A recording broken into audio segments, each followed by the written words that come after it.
What's up, you guys? Welcome to another episode of New Life Furniture. Thank you for joining me once again for another project we're gonna do today. So, got a great piece here off the classifieds, another good pickup, solid wood piece, not painted or anything already. So we're gonna do what we always do. We got our glossy white in a spray can that we're gonna hit over all the base and the sides, and then we're gonna try to do a nice chocolate Jacoby bean stain top.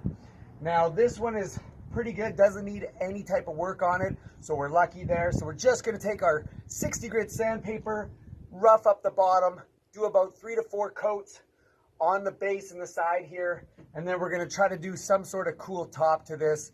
I want to do something a little different in this episode, so I think what I really want to do is really make this a distressed piece. So I'm really gonna rough up the base a lot more than usual when we go to do our distressing accents on this. And the top, I want to try to do something as well to really make this look like a very, very distressed and aged piece. Just try to make it look something different. As I've been selling all my other tables, I've noticed that that's been something that a lot of customers are looking for, is something that's very distressed. So that's what we want to go with. That's what we're going to try to do today. So you'll see me probably do a lot more sanding, a lot more damaging to the top, and we'll go that way. So let's go ahead, grab our tools, hit the montage, and show you how this thing goes out.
Okay, y'all, so we're ready for that paint. Again, I just went out and got a cheap, this is like a $4 liquidator warehouse supply type paint, but it's what we want and it's in gloss white, so that is key.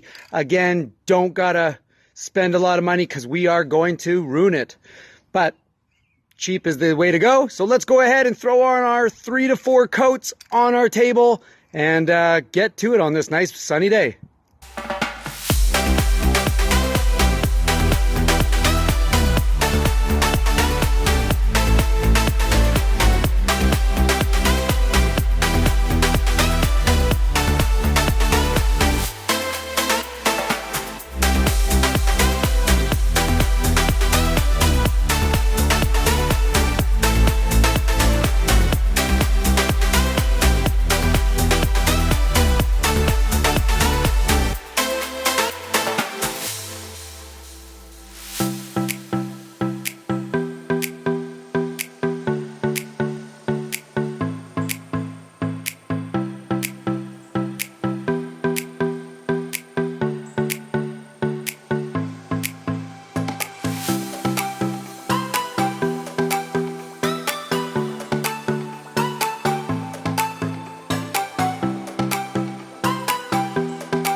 Okay, so this is an important part that I want to teach you guys while you're doing the top surfaces of your table, so that you know what look you want to come out at the end. So tabled original gel coats, you know, urethane, polyurethanes that they have from before, and the stains obviously will be different depending on how you sand them out. So the older, darker tables, if I sand them out with the belt sander at 50 grit, it exposes a lot of like real exposed wood, which is going to absorb our stain, which is going to make it a darker color top.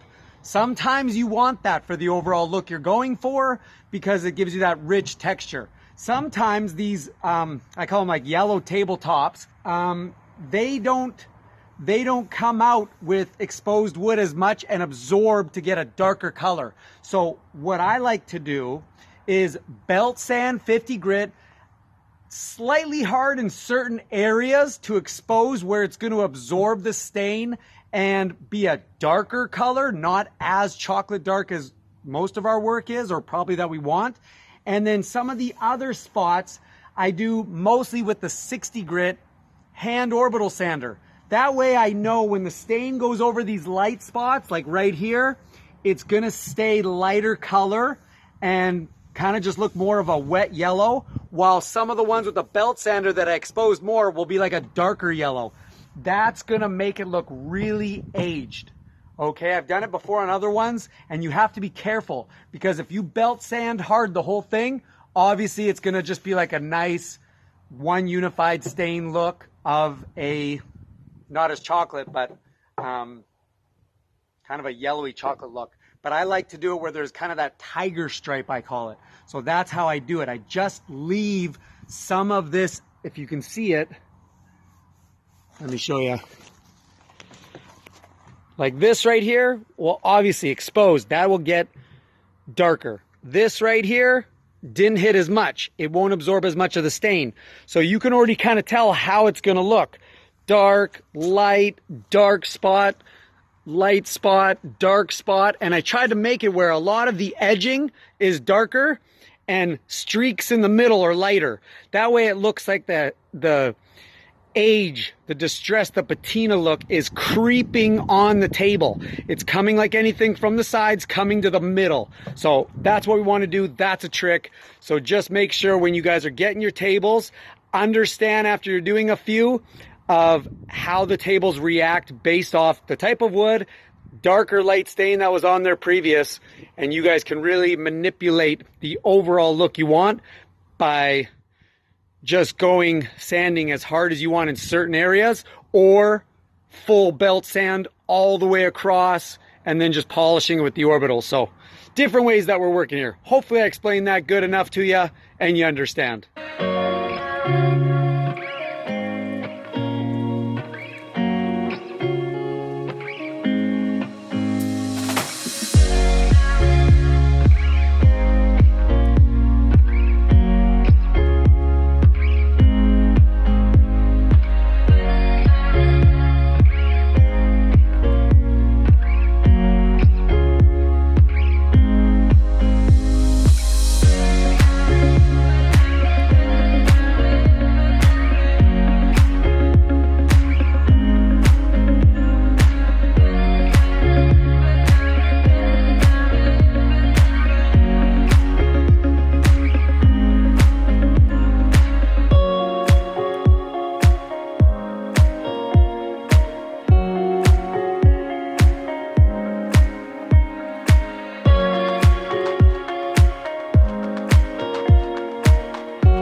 Okay, so check this out. This thing came out absolutely amazing. And I just want to show you the small details as what I was trying to tell you before. Remember how I said I took the belt sander, went harder on the edges and a little bit on the inside. And that, as I said, is going to open those pores and allow this stain to really grab into that wood. And then the orbital 60 grit sander, we just did the inside a little bit softer because, like I said, we're going to leave some of these patches. So like I said, the 60 orbital went hard on some of these spots, opened it up, but then some of these other spots, I didn't leave it on too long. So it was more of just going over it, exposing it, and then small parts you would just sit on or really work hard on small little areas, and that opens it up.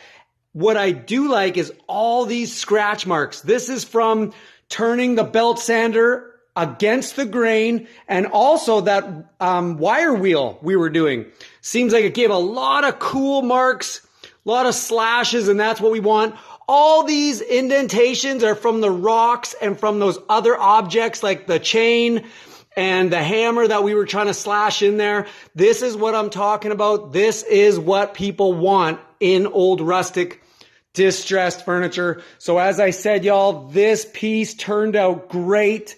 Just take a look. And like I said, even when you think you make a mistake by the orbital wasn't working, that's why we had to go buy a new one, because it wasn't spinning freely. It was grabbing or doing whatever, and it was making burn marks, but who cares? It looks even cooler. And like I said, this yellow stain pine kind of top that was on there, as I said, if you understand your tables as you go on, you'll start learning how to do that tiger stripe, which is, I call it like this, where you don't sand as much. So as you're sanding, you'll see that you didn't hit that, and you know that that's going to be okay, because that's the spots that are going to be like that. And that right there is a hot table. I'm telling you, this thing is going to sell as soon as I put it on the market. Can't wait to throw the clear coat on it. Now, some people may say, oh, but the top's still a little bit rough to touch. Don't worry about it. We're putting 2 coats on the top, 1 clear coat on everything. And then you take a 120, 150 sandpaper pad real quick for your second coat. And you sand by hand real quick. Doesn't matter. Just make sure you hit everything with your hand on a 120, 150 grit. Then you're going to take that second clear coat, put it on nice and heavy, just the top. And you'll see it'll build a nice layer, be super smooth and flat, and actually enclose all those bumps and all the ridges and anything else underneath those 2 layers of clear coat on your top. Woo-wee! This thing is looking good. Good, good, good.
Okay, second coat, we put it on super thick for the last final coat.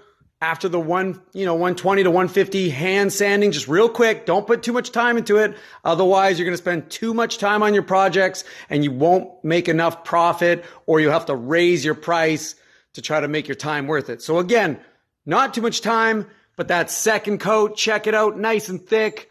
Get rid of all those high rough edge spots, sand them down, and that thick second coat's going to make it nice, glassy, smooth, and nice to feel.